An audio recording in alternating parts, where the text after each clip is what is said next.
Friends, good evening. ಎಲ್ಲರೂ ಹೇಗಿದ್ದೀರಾ? ಎಲ್ಲರೂ ಚೆನ್ನಾಗಿದ್ದೀರಾ ಅಂತ ಅಂದ್ಕೊಳ್ತೀನಿ. ನಾನಿವತ್ತು ಹೆಸರುಬೇಳೆ ಪಾಯಸನ ತುಂಬ ಡಿಫ್ರೆಂಟಾಗಿ ಮಾಡ್ತಾಯಿದ್ದೀನಿ. ತುಂಬಾ ಚೆನ್ನಾಗಿರುತ್ತೆ. ನೀವು ಕೂಡ ಒಂದು ಸತಿ ಟ್ರೈ ಮಾಡಿ ಹೇಗೆ ಬಂತು ಅಂತ ನನಗೆ ತಿಳಿಸಿ. 1 ಗ್ಲಾಸಷ್ಟು ಹೆಸರುಬೇಳೆ ತೊಗೊಂಡಿದ್ದೀನಿ. ಅದನ್ನ ನೀಟಾಗಿ 2ರಿಂದ 3 ಸತಿ ವಾಶ್ ಮಾಡ್ಕೊಳ್ತೀನಿ. ಇವಾಗ ಹೆಸರುಬೇಳೆ ನೀಟಾಗಿ ವಾಶ್ ಮಾಡ್ಕೊಂಡಿದ್ದೀನಿ. ಸ್ವಲ್ಪ ನೀರು ಹಾಕ್ಕೊಂಡು ಸ್ವಲ್ಪ ಬೇಯಿಸ್ಕೊಳ್ಳೋಣ. ಪ್ಯಾನ್ಗೆ 1-2 ಸ್ಪೂನ್ ತುಪ್ಪ ಹಾಕ್ಕೊಳ್ತಾ ಇದ್ದೀನಿ.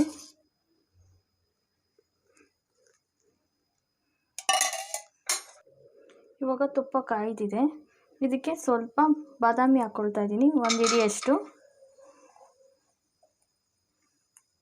ಸ್ವಲ್ಪ ಕೊಬ್ಬರಿ ತುರಿ ಹಾಕ್ಕೊಳ್ತಾ ಇದ್ದೀನಿ.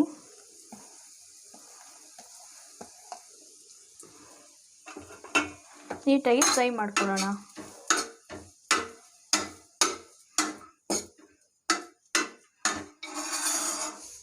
ಸ್ವಲ್ಪ ಗಸಗಸೆ ಹಾಕ್ಕೊಳ್ತಾ ಇದ್ದೀನಿ.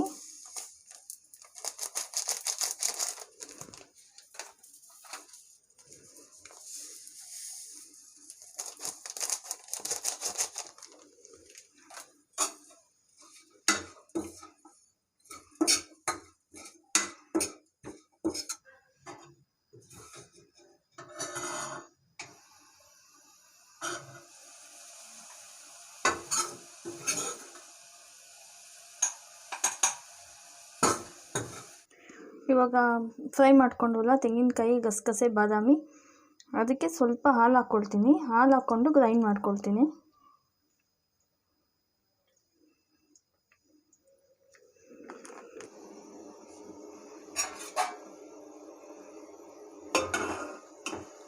ಇವಾಗ ಹೆಸರುಬೇಳೆ ಎಲ್ಲ ಚೆನ್ನಾಗಿ ಬೆಂದಿದೆ. ನಾವು ಇವಾಗ ರುಬ್ಕೊಂಡು ಬಂದ್ವಲ್ಲ ತೆಂಗಿನಕಾಯಿ ಮತ್ತು ಬಾದಾಮಿ, ಅದನ್ನು ಇದ್ರ ಜೊತೆ ಹಾಕ್ತಾಯಿದ್ದೀನಿ.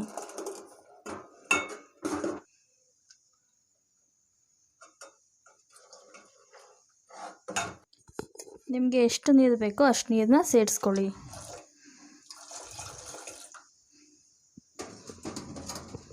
ಪ್ಯಾನ್ಗೆ ಸ್ವಲ್ಪ ಶಾವಿಗೆ ಹಾಕ್ಕೊಳ್ತಾ ಇದ್ದೀನಿ.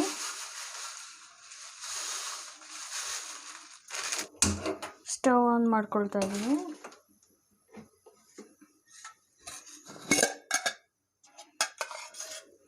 ಇದಕ್ಕೂ ಕೂಡ 2 ಸ್ಪೂನ್ ತುಪ್ಪ ಹಾಕ್ಕೊಳ್ತಾ ಇದ್ದೀನಿ.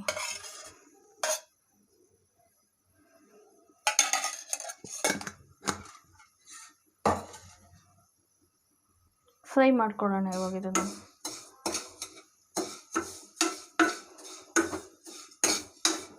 ಇವಾಗ ಈ ಶಾವಿಗೆನ ಹೆಸರುಬೇಳೆ ಜೊತೆ ಮಿಕ್ಸ್ ಮಾಡ್ಕೊಳ್ಳೋಣ.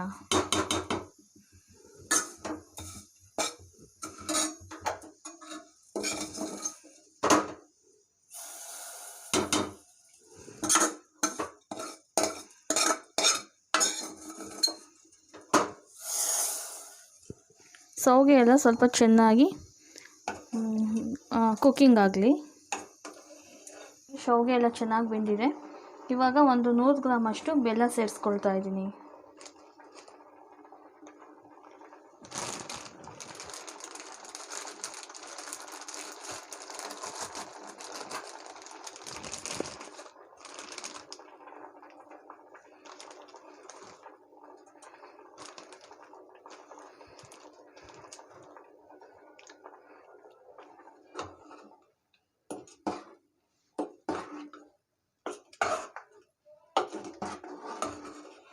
ಬೆಲ್ಲ ಎಲ್ಲ ನೀಟಾಗಿ ಕದಗಲಿ.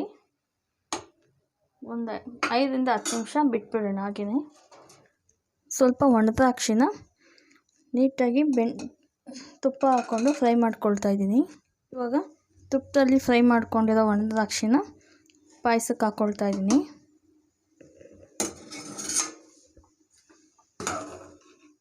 ಇವಾಗ ಹೆಸರುಬೇಳೆ ಪಾಯಸ ಆಗಿದೆ. ತುಂಬಾ ಚೆನ್ನಾಗಾಗಿದೆ. ತುಂಬಾ ಒಳ್ಳೆ ಪರಿಮಳ ಬರ್ತಾ ಇದೆ. ನೀವು ಕೂಡ ಒಂದು ಸತಿ ಟ್ರೈ ಮಾಡಿ ನೋಡಿ ಹೇಗೆ ಬಂತು ಅಂತ ನನಗೆ ದಯವಿಟ್ಟು ಕಮೆಂಟ್ಸಲ್ಲಿ ತಿಳಿಸಿ. ವಿಡಿಯೋನ ಪೂರ್ತಿಯಾಗಿ ನೋಡಿ, ನನಗೂ ಕೂಡ ಸಪೋರ್ಟ್ ಮಾಡಿ, ಮತ್ತು ನನ್ನ ಚಾನಲ್ಗೂ ಕೂಡ ದಯವಿಟ್ಟು ಸಬ್ಸ್ಕ್ರೈಬ್ ಮಾಡಿ. ಓಕೆ ಫ್ರೆಂಡ್ಸ್, ಬಾಯ್. ಮತ್ತು ನಾಳೆ ಬೇರೆ ವಿಡಿಯೋ ಜೊತೆ ಬರ್ತೀನಿ. ನೋಡಿ ಎಷ್ಟು ಚೆನ್ನಾಗಾಗಿದೆ, ತುಂಬಾ ಚೆನ್ನಾಗಾಗಿದೆ. ನೀವು ಕೂಡ ಒಂದು ಸತಿ ಟ್ರೈ ಮಾಡಿ ಮತ್ತು ಹೇಗೆ ಬಂತು ಅಂತ ದಯವಿಟ್ಟು ನನಗೆ ತಿಳಿಸಿ.